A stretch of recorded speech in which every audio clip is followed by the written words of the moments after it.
¿Alguna vez te imaginaste caminando por las calles de los pueblos más hermosos del mundo? Esos que solo parecen existir en postales o en la pantalla de tu celular.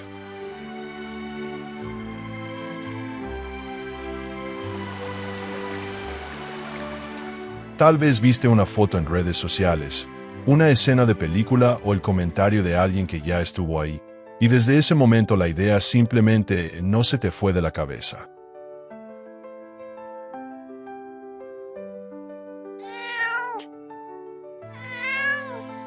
La pregunta que probablemente te haces ahora es si realmente vale la pena, si esos lugares se ven tan mágicos en persona como se ven a través de una pantalla.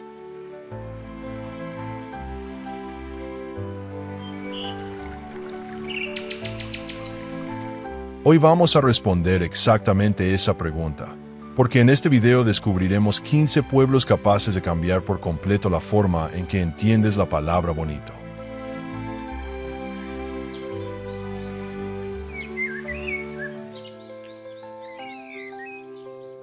Un pueblo austríaco tan pequeño que su reflejo en el lago parece más real que el propio pueblo, y una aldea holandesa donde ni siquiera existen calles para autos.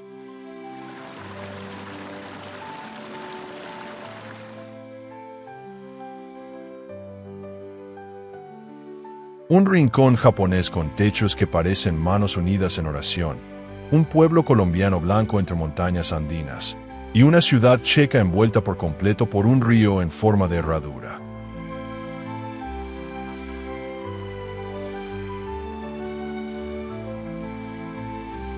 Y para cerrar, un pueblo italiano hecho de casas cónicas que parecen sacadas directamente de un cuento. Quédate hasta el final, porque cada uno de estos lugares te va a sorprender de una manera distinta.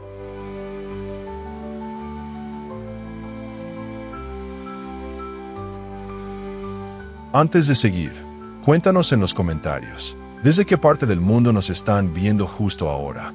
Siempre nos sorprende la cantidad de países distintos que se juntan en un mismo video.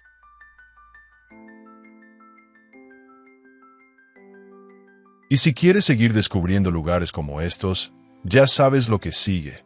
Dale like, deja tu comentario y suscríbete a Viaje Infinito, así no te pierdes ninguno de los próximos países que vamos a explorar. Allstadt se esconde en la región de Salzkammergut, en Austria, apretado entre la orilla de un lago alpino y las paredes casi verticales de las montañas Dachstein que se levantan justo detrás.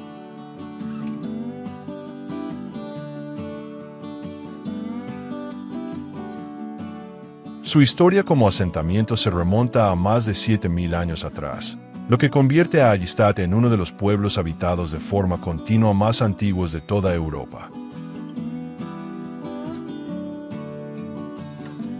Todo comenzó gracias a la sal. Los depósitos subterráneos cercanos atrajeron a mineros desde la Edad del Bronce, y esa misma actividad terminó dando nombre a toda una cultura arqueológica europea.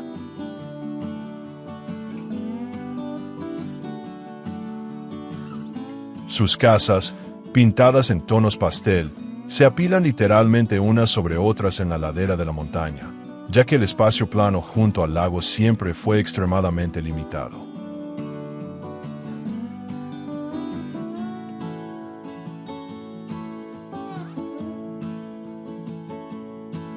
Debido a esa falta de espacio, el pequeño cementerio local reutilizaba las tumbas cada cierto tiempo, conservando los cráneos pintados a mano en una capilla conocida como la Casa de los Huesos.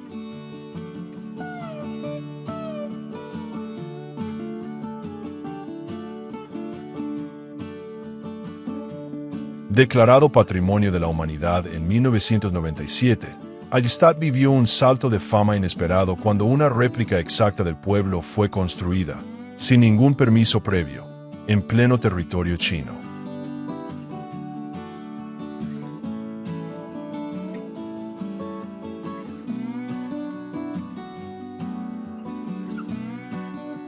La mina de sal sigue en funcionamiento, considerada la más antigua conocida del mundo, y todavía puede visitarse a través de túneles excavados por generaciones de mineros durante miles de años.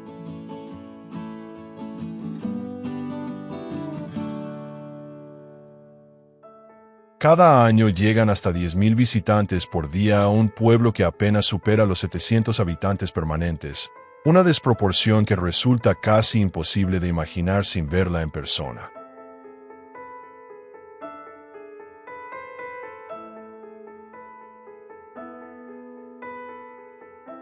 Para proteger su tranquilidad, las autoridades locales comenzaron a limitar la cantidad de autobuses turísticos permitidos diariamente, buscando equilibrar la fama mundial de Aysta con la vida cotidiana de quienes todavía viven ahí.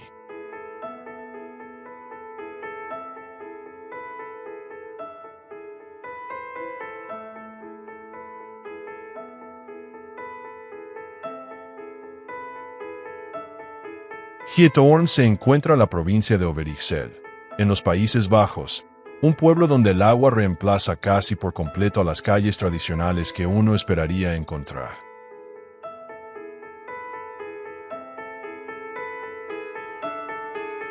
Fue fundado alrededor del año 1230 por un grupo de fugitivos religiosos que buscaban refugio, y encontraron aquí una tierra pantanosa prácticamente deshabitada por el resto de la región.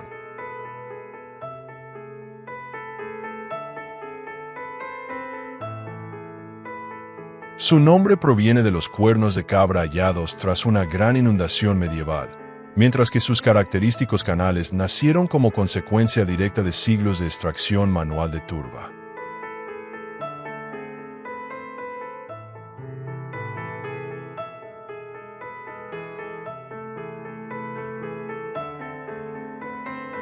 Esas excavaciones de turba, realizadas para obtener combustible, dejaron enormes fosas que terminaron llenándose de agua, formando poco a poco toda la red de canales que hoy define al pueblo.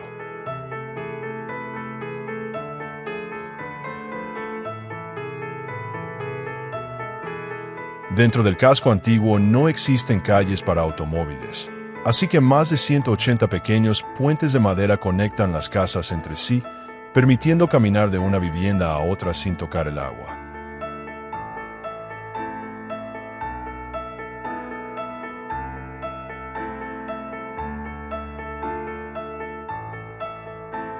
El transporte diario todavía depende de botes eléctricos silenciosos, apodados localmente botes susurrantes, que se deslizan lentamente frente a granjas con techos de paja perfectamente conservados.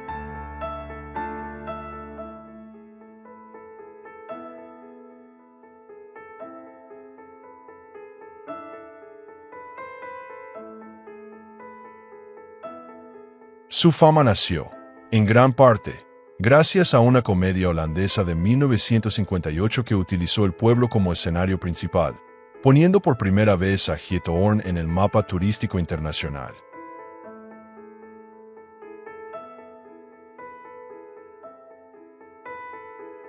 Hoy, un pueblo de apenas 2.600 habitantes recibe más de 1 millón de visitantes cada año, una cifra que multiplica por ciento su población real durante buena parte del verano.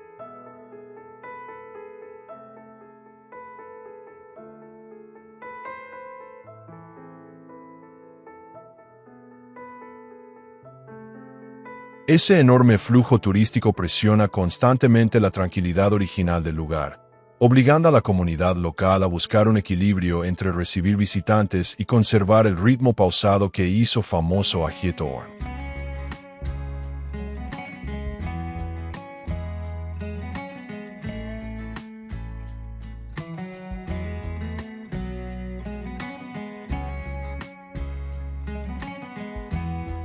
Siracábago se oculta entre montañas escarpadas de la prefectura de Gifu, en pleno centro de Japón, un valle tan aislado que durante siglos apenas tuvo contacto con el resto del país.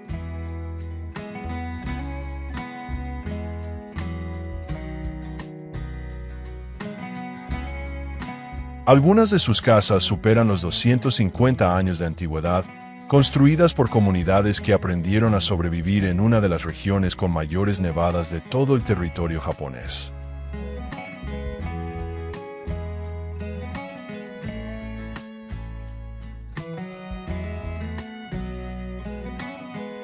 El estilo arquitectónico llamado Gassho-zukuri surgió como respuesta directa a esa nieve, Techos empinados con forma de manos unidas en oración, diseñados para que la nieve resbalara sin acumularse ni derrumbar el tejado.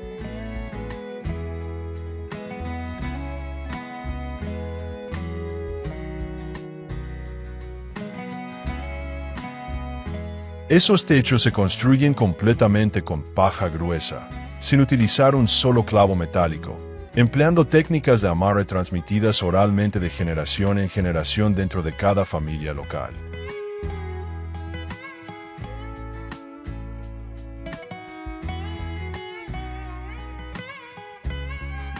Renovar un solo techo exige la ayuda de decenas de vecinos trabajando juntos durante días completos, una tradición comunitaria conocida como Yui que todavía se practica activamente en la actualidad.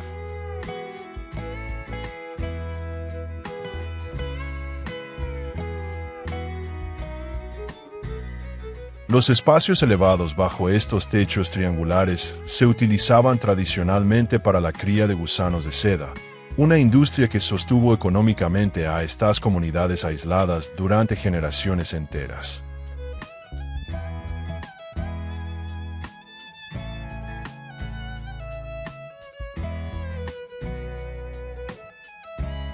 Declarado Patrimonio de la Humanidad en 1995, el pueblo se transforma especialmente durante el invierno, cuando la nieve cubre los tejados y las luces nocturnas crean una imagen casi sacada de un cuento.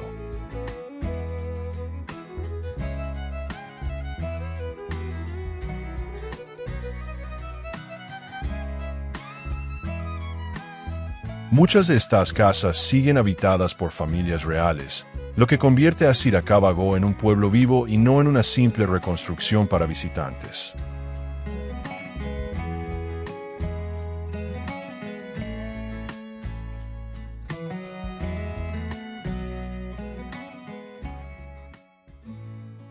Fundado en 1705, el pueblo conserva casi intacto su trazado urbano colonial, algo poco común en un país donde muchos centros históricos fueron reemplazados por construcciones modernas con el paso del tiempo.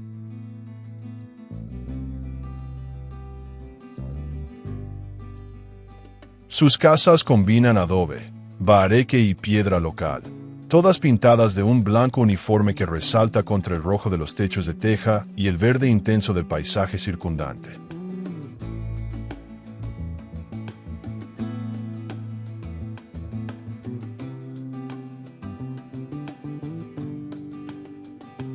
El Camino Real, un antiguo sendero de piedra tallado a mano, conecta todavía hoy Barichara con el vecino pueblo indígena de Guane, atravesando un paisaje prácticamente desértico entre ambos poblados.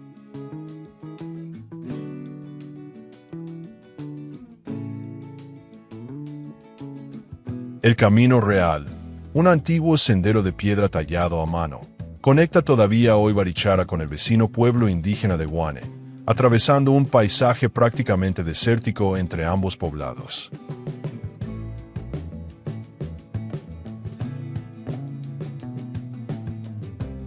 Declarado Monumento Nacional de Colombia en 1978, Barichara es reconocido también por sus talleres artesanales de piedra tallada, una tradición que sostiene económicamente a buena parte de la comunidad local.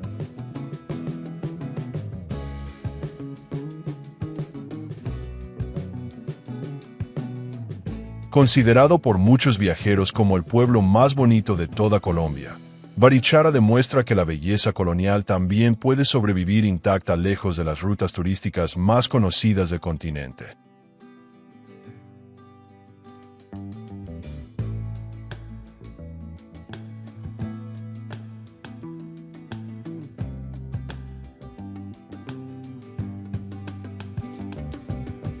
Krumlov se levanta en el sur de Bohemia, en la República Checa, envuelto casi por completo por una curva cerrada del río Vltava que rodea el casco histórico como un foso natural.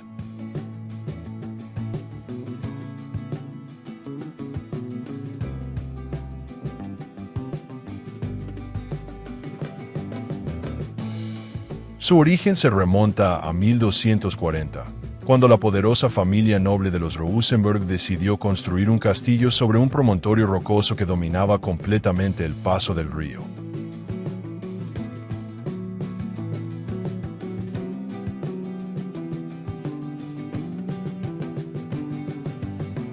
El castillo, segundo complejo más grande de toda la República Checa después de Praga, combina estilos renacentista y barroco, con fachadas decoradas mediante la técnica del esgrafito.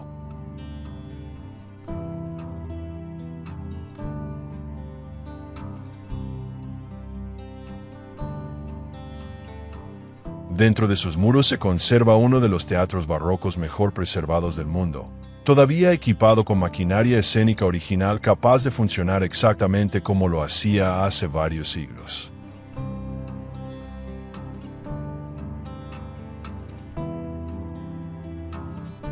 Durante décadas bajo el régimen comunista, la ciudad quedó prácticamente abandonada y en avanzado estado de deterioro, hasta que después de 1989 comenzó un extenso proceso de restauración completa.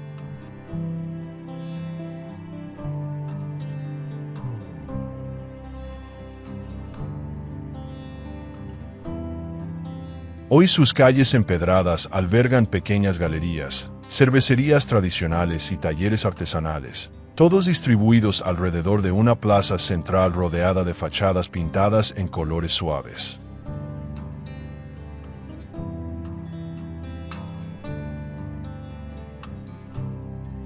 La torre del castillo, pintada con patrones renacentistas, ofrece una vista panorámica completa sobre los tejados rojos del casco antiguo y la curva perfecta que traza el río a su alrededor.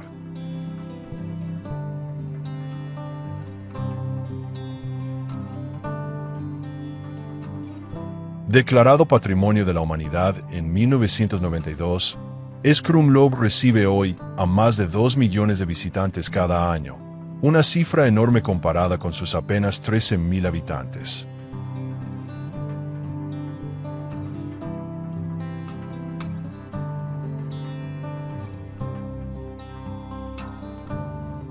Pocas ciudades logran combinar tan bien la arquitectura medieval, la elegancia renacentista y un río que literalmente abraza cada calle, convirtiendo a Krumlov en una de las postales más completas de Europa Central, restes de todos los Andes colombianos.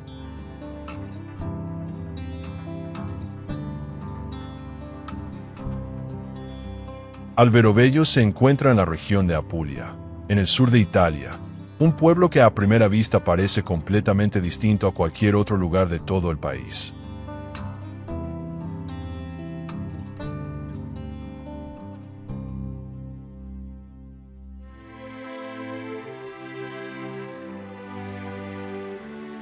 Sus característicos trulli surgieron entre los siglos XV y XVI, cuando los terratenientes locales exigían a los campesinos construir viviendas que pudieran desmontarse rápidamente para evitar impuestos reales.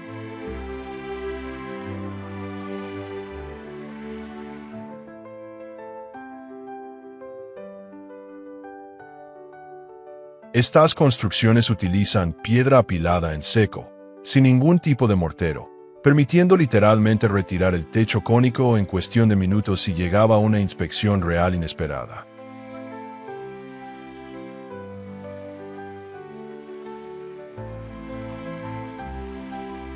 Lo que comenzó como una estrategia para evadir impuestos terminó consolidándose como un sistema constructivo propio, tan eficiente que continuó utilizándose incluso después de que la amenaza fiscal hubiera desaparecido por completo.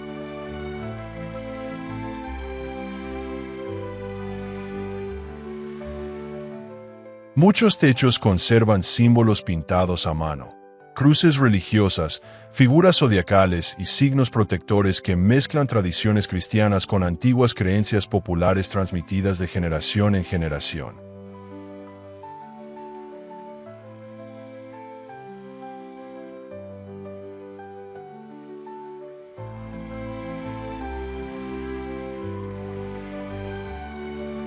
Los barrios de Rionemonti y Ayapi-Kola concentran juntos más de 1.500 estructuras de este tipo, formando el conjunto de trulli más grande y mejor conservado de toda Italia.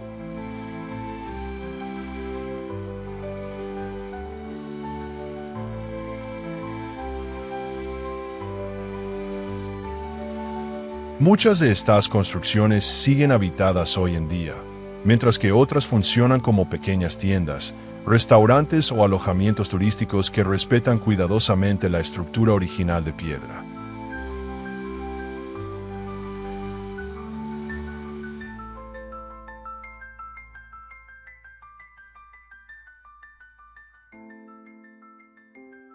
Declarado Patrimonio de la Humanidad en 1996, Alberobello recibe anualmente a cientos de miles de visitantes atraídos por un paisaje urbano que parece más ilustración de cuento que ciudad real.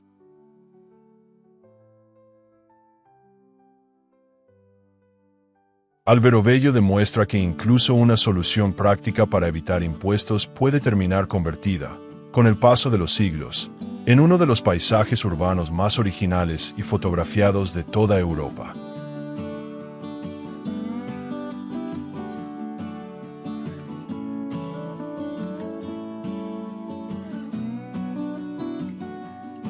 En Lofoten ocurre algo extraño. Las montañas parecen demasiado grandes para las pequeñas comunidades que viven a sus pies. Picos afilados, fiordos y pequeñas bahías rodean pueblos pesqueros donde el mar sigue marcando el ritmo cotidiano.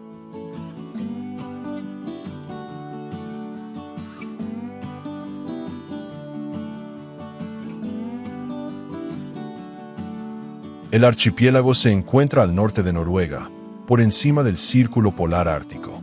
Sus montañas fueron modeladas durante miles de años por hielo, agua y movimientos geológicos que dejaron paredes rocosas extremadamente pronunciadas.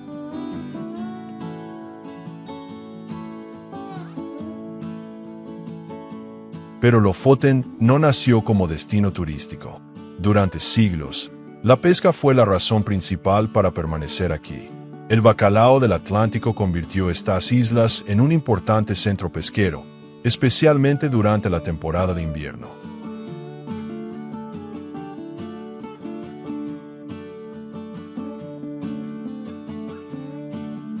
Los tradicionales rorbuer, antiguas cabañas de pescadores, se levantan cerca del agua. Muchas fueron construidas sobre pilotes o junto a los muelles, permitiendo que los trabajadores pudieran pasar rápidamente del refugio a las embarcaciones.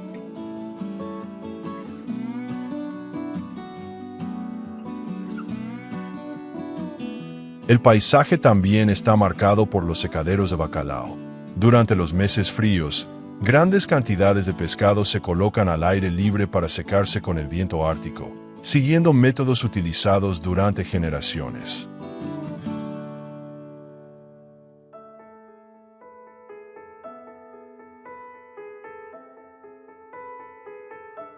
Luego llega el verano y cambia completamente la experiencia.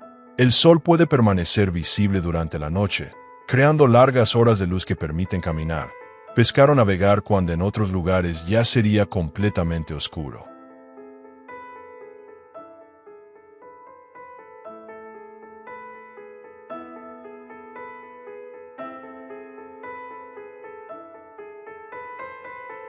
En invierno ocurre lo contrario. La luz desaparece durante largos periodos y las auroras boreales pueden aparecer sobre las montañas, convirtiendo el mismo paisaje en algo casi irreconocible.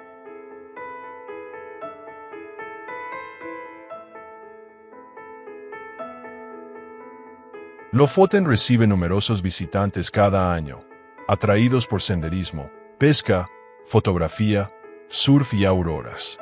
Pero el turismo convive con una población que todavía depende de actividades tradicionales y mantiene una relación cotidiana con el mar.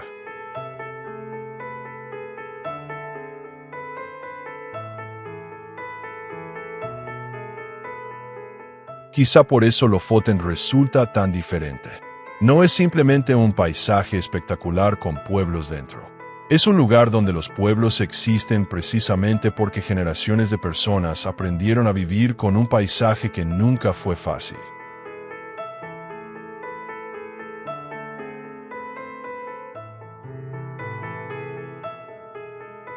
Hay cascadas que impresionan por su anchura. Brimfosen impresiona por el vacío. El agua desaparece desde una enorme altura y cae hacia el profundo valle de Mdalen, creando una escena que parece desafiar la escala humana.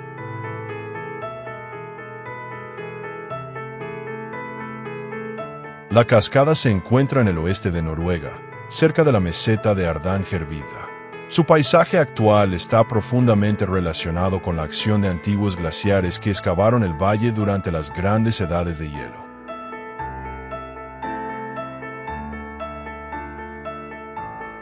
El río Jorillo transporta el agua desde las zonas altas hasta el borde del valle.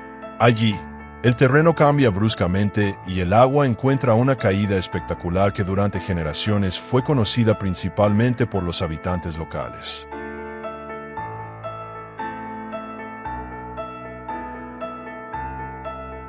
En el siglo XIX, el profesor Christopher Ansten visitó la zona y quedó sorprendido por las historias sobre la altura de la cascada. Para comprobarlas, utilizó un método sencillo. Dejó caer piedras y midió su tiempo de descenso.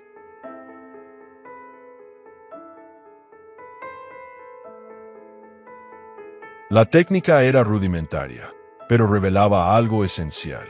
Antes de satélites, drones y sensores digitales, comprender una maravilla natural significaba observarla directamente y utilizar las herramientas disponibles.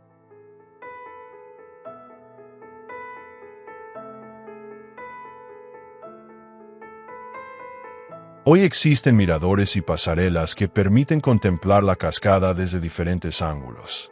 La infraestructura facilita el acceso, pero no cambia la sensación fundamental. Frente a Brimfossen, el paisaje sigue dominando completamente la escena.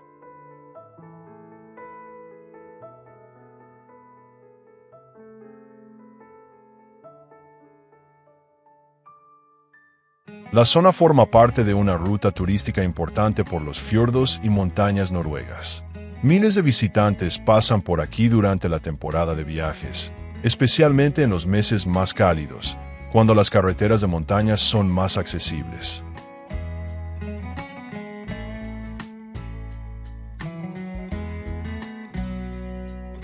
Pero el verdadero espectáculo cambia con las condiciones. Después de lluvias abundantes, el volumen de agua aumenta y la cascada se vuelve mucho más poderosa. En otros momentos, la niebla y la luz transforman completamente su apariencia.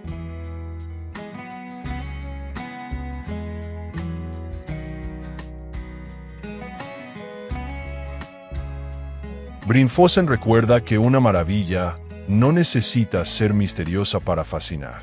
Basta con detenerse frente a ella y comprender la cantidad de tiempo, hielo, agua y erosión necesarios para construir un paisaje que parece imposible.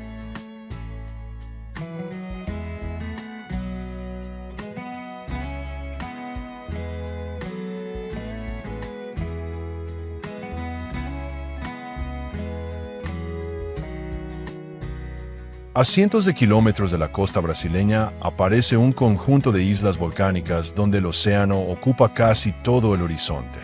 Fernando de Noronha parece remoto, pero su verdadera singularidad está debajo de la superficie.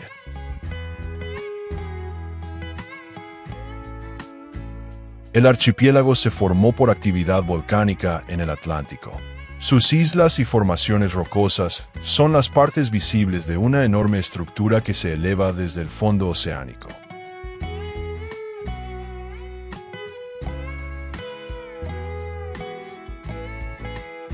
La experiencia cambia según la hora.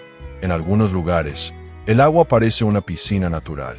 En otros, las corrientes y el oleaje recuerdan inmediatamente que este territorio pertenece al océano, no al visitante.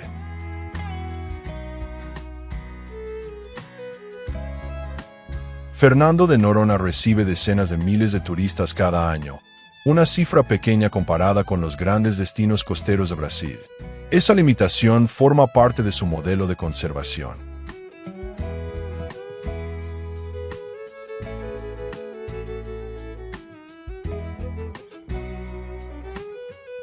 Fernando de Noronha recibe decenas de miles de turistas cada año, una cifra pequeña comparada con los grandes destinos costeros de Brasil. Esa limitación forma parte de su modelo de conservación. Y aquí aparece una idea poderosa. A veces, Proteger la belleza significa impedir que todo el mundo pueda disfrutarla de cualquier manera. Noronha conserva su encanto precisamente porque la naturaleza tiene prioridad sobre la comodidad.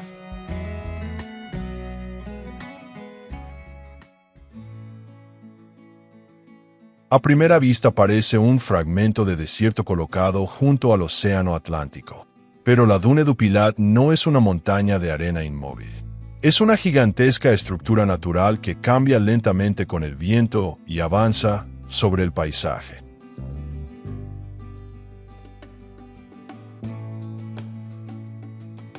Se encuentra cerca de Arcachon, en la costa suroeste de Francia. Su tamaño impresiona, pero lo realmente interesante es descubrir que su forma actual es el resultado de miles de años de acumulación y desplazamiento de arena. El océano erosiona la costa, mientras las corrientes y los vientos transportan los granos tierra adentro. Poco a poco, la arena se acumula detrás de la línea costera y construye una duna que puede superar los 100 metros de altura.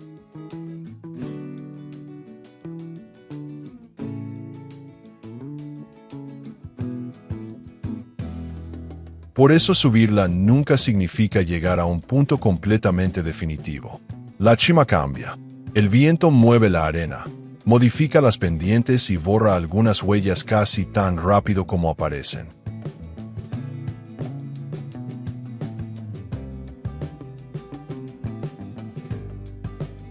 Desde arriba, el paisaje cambia completamente. A un lado se extiende el Atlántico, al otro, un enorme bosque de pinos. Entre ambos aparece una frontera natural que parece demasiado perfecta para ser real.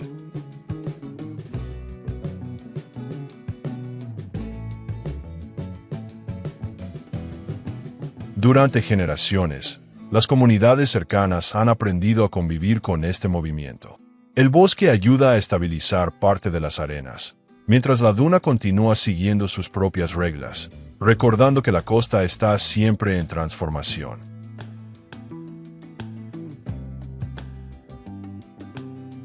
Hoy es uno de los grandes atractivos naturales del suroeste francés y recibe una enorme cantidad de visitantes cada año.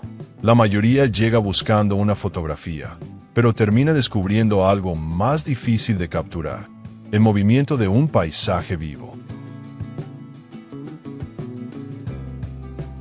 Y hay un detalle curioso. Cuando caminas sobre la arena, cada paso modifica ligeramente el terreno.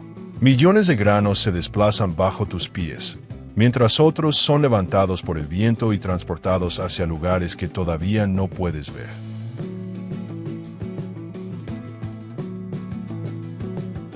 La Dune du Pilat demuestra que la belleza no siempre significa permanencia. A veces significa movimiento. Y quizás por eso este lugar resulta tan hipnótico, porque mañana podría seguir siendo espectacular, pero nunca exactamente igual.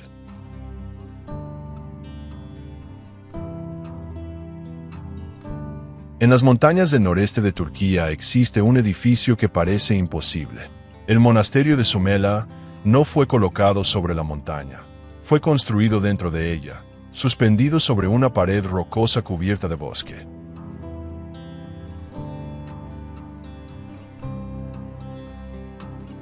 La ubicación no fue elegida por casualidad.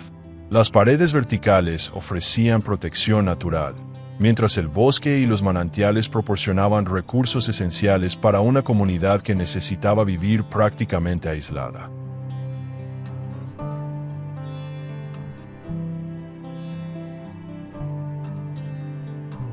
Durante siglos, los monjes fueron excavando y construyendo espacios directamente sobre la roca.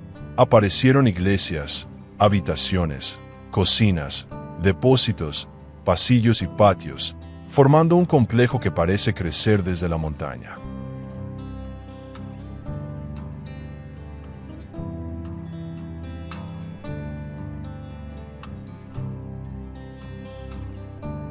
Los frescos y elementos religiosos muestran que no se trataba simplemente de un refugio. Era un centro espiritual donde generaciones de personas llegaron para rezar, trabajar y preservar una tradición en un entorno extraordinariamente difícil.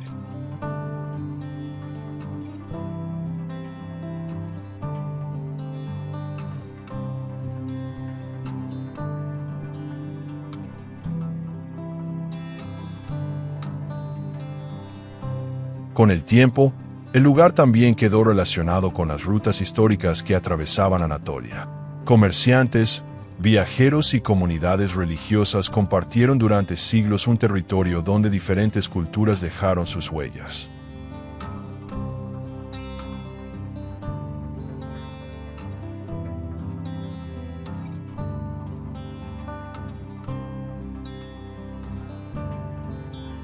Hoy, llegar hasta Sumela significa ascender por un paisaje montañoso antes de encontrarse con la estructura. Esa aproximación es importante.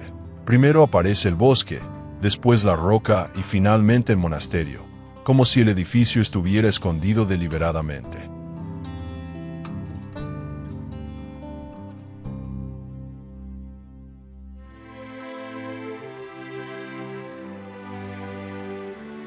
Miles de viajeros visitan la zona cada año, especialmente durante la temporada turística del monasterio y la región del Mar Negro. Pero incluso rodeado de visitantes, el lugar conserva una sensación de aislamiento difícil de encontrar en otros monumentos.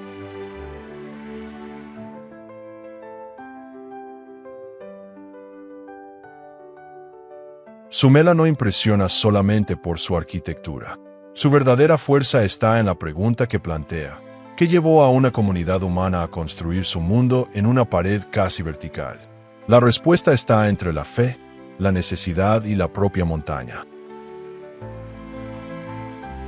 Río de Janeiro no parece una ciudad construida alrededor de la naturaleza.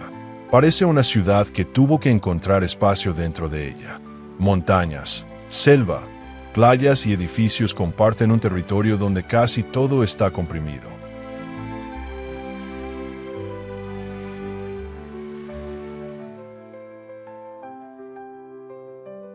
La ciudad se encuentra junto a la bahía de Guanabara, rodeada por formaciones rocosas como el Corcovado y el Pan de Azúcar. Estas montañas son restos de procesos geológicos extremadamente antiguos que definieron la forma de la costa.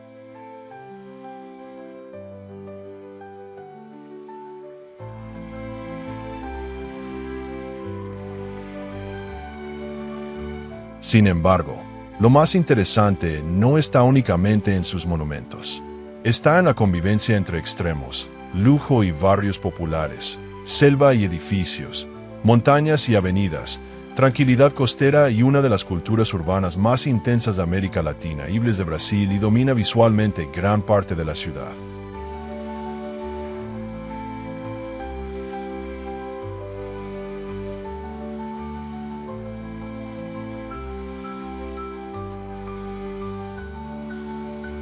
El Corcovado se hizo mundialmente conocido gracias al Cristo Redentor.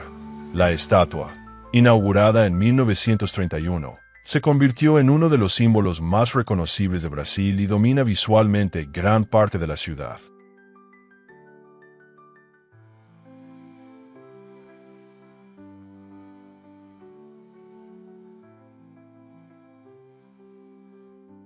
Río de Janeiro demuestra que una ciudad puede convertirse en un paisaje.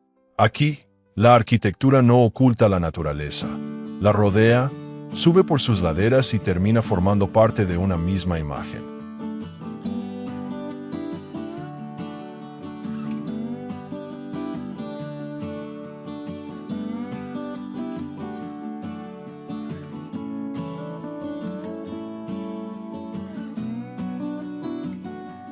Debajo de las montañas de Palawan existe un río que desaparece en la oscuridad.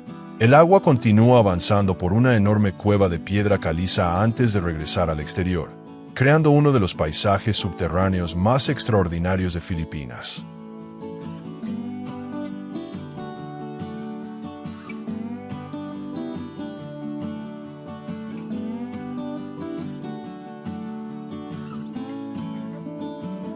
El río subterráneo de Puerto Princesa se encuentra dentro de un parque nacional en la isla de Palawan.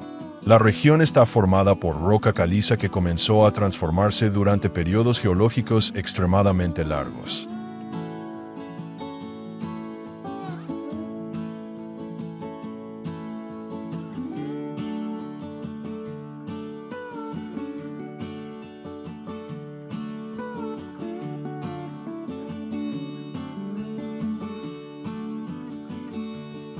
El agua de lluvia penetró lentamente en las grietas de la piedra. Durante miles y miles de años, la erosión amplió esos espacios hasta crear pasajes, cámaras y formaciones que hoy parecen una arquitectura natural.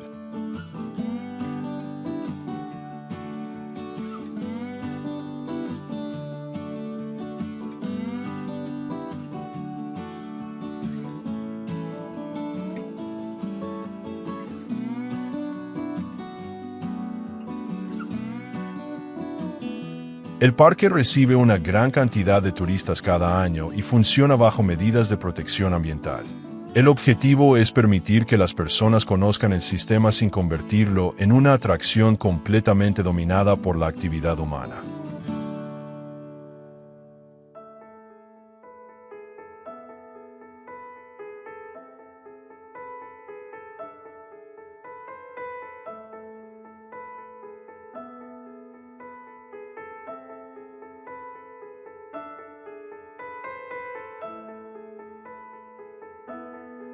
Y quizás lo más fascinante sea pensar en su escala temporal. Una persona puede recorrer la cueva en unas horas, pero el paisaje que observa necesitó incontables generaciones de lluvia, roca y erosión para existir.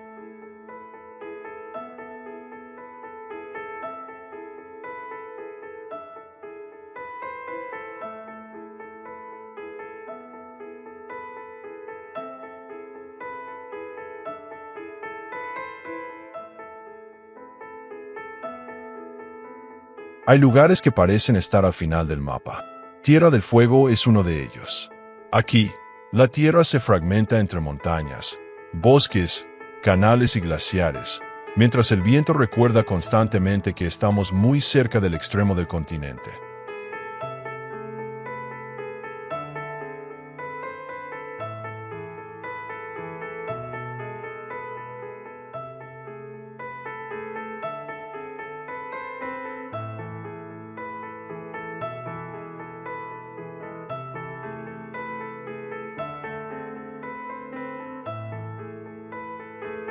Pero este paisaje no apareció de repente. Durante las últimas glaciaciones, enormes masas de hielo avanzaron lentamente sobre las montañas, excavando valles profundos y dejando a su paso los fiordos que hoy definen esta región.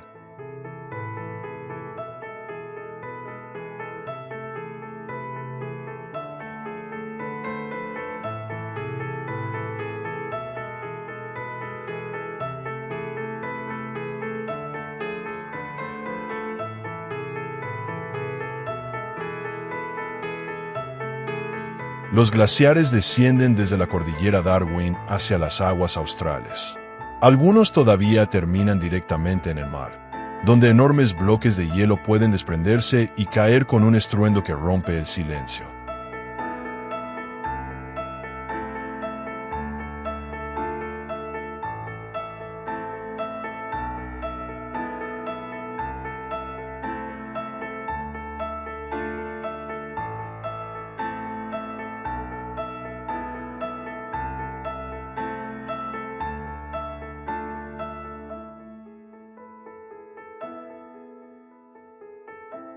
Mucho antes de que llegaran carreteras o embarcaciones turísticas, los pueblos yagán recorrían estas aguas.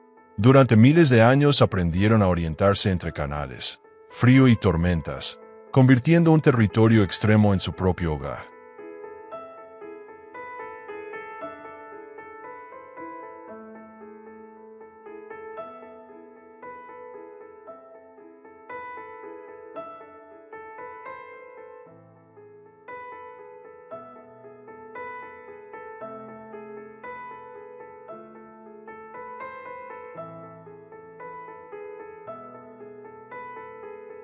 La naturaleza aquí tampoco permanece quieta. Guanacos atraviesan los bosques, los cóndores sobrevuelan las montañas y los castores introducidos han transformado numerosos cursos de agua, demostrando que incluso un paisaje aparentemente intacto puede cambiar.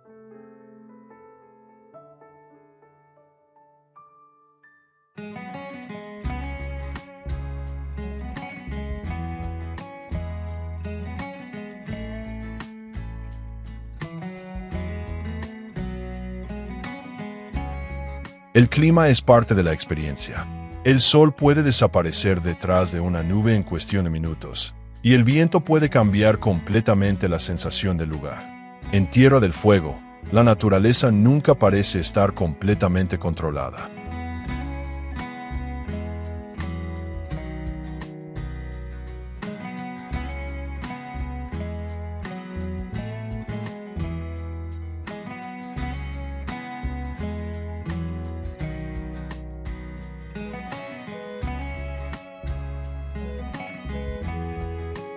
La mayoría de los viajeros llega a través de Ushuaia, considerada una de las principales puertas de entrada a la región. Desde allí parten excursiones hacia parques, canales, glaciares y senderos donde la presencia humana se vuelve cada vez más pequeña.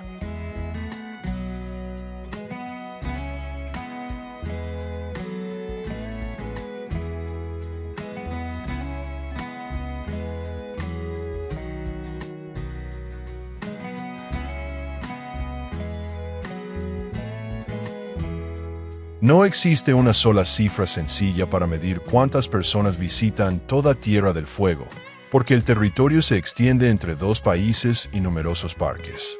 Pero el turismo de naturaleza ha convertido Ushuaia en un importante punto de partida hacia la Patagonia Austral, siendo indiferente a nuestra presencia. Aquí, sentirse pequeño no es una desventaja, es parte de la experiencia.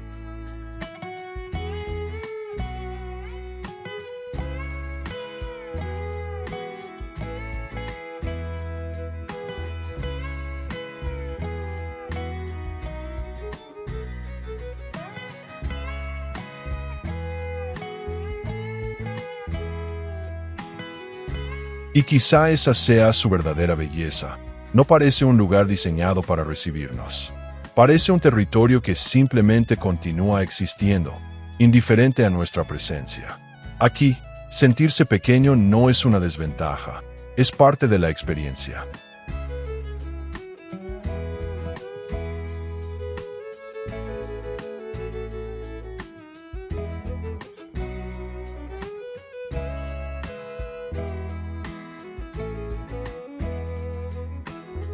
«15 pueblos, repartidos por distintos rincones del mundo, y una misma sensación, la de haber encontrado lugares donde el tiempo parece avanzar más despacio, donde las tradiciones siguen vivas y donde la vida cotidiana todavía conserva una belleza que el mundo moderno parece haber olvidado».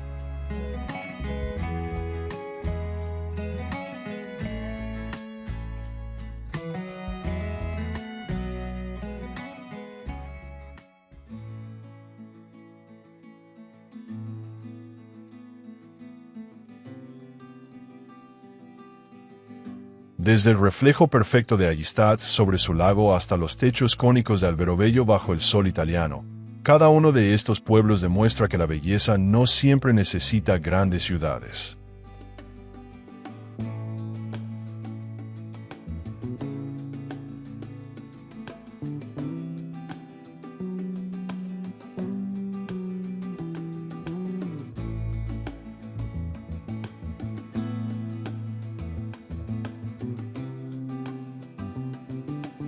Y esto es apenas una muestra pequeña, porque el mundo todavía guarda cientos de pueblos igual de sorprendentes, esperando pacientemente a quien decida finalmente salir de las rutas turísticas más conocidas.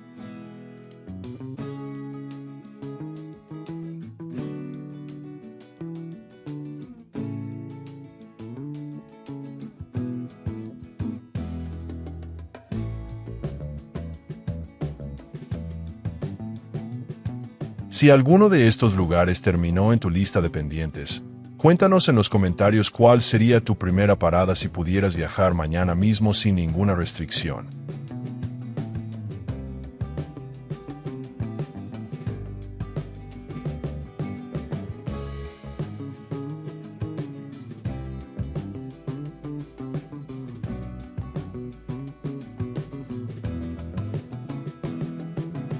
No olvides dejar tu like en este video y suscribirte a Viaje Infinito, para seguir descubriendo juntos los rincones más bonitos y menos conocidos de todo el planeta.